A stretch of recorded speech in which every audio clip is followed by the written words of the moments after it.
Doğru aytýan, Sapar Klimowň işi etdik. Elektronlu döwletimiz var, elektronlu prezidentimiz var. Şu elektronlu halkam tapsak boldy.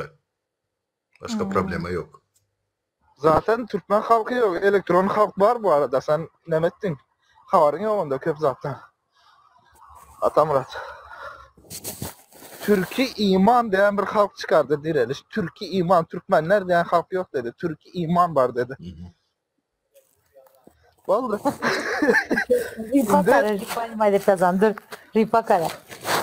Sapar Klimowň işi etdik Mars'taki teze Türkmenistan'a yok ekip. Ay Allah'ım. Elektron halk Murat Kurbanov da var dedi. Mene bir geze komentariyada yazdım kısımının kanalına. Şu teze Türkmenistan'ı kuruyasla adetles. Şonun adresini aydın mene bilet alıp gidecek şu yere desem. Halkın anında kurulu otur diye. Şonda dedi mi?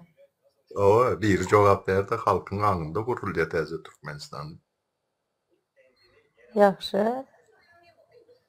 Ama kayam bara zat. Eke orada kandi gidecek bu siz öyle bilet alıp bizler yaman görediler aksiyonları. Afrika'ya sürgülediler. Hatta bu adresini bilip kalarman hep kızıklandım.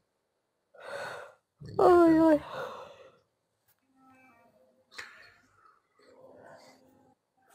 Şu bizlerin başta optumuz yok. Kim nemediyse ağzına kara oturup, nemedip dinle oturup. İndi fikirden otursa yaman ziyan yetiren ekenler. Bizler bariyes, lüstrasiya etiyes, hemmesini basıyes.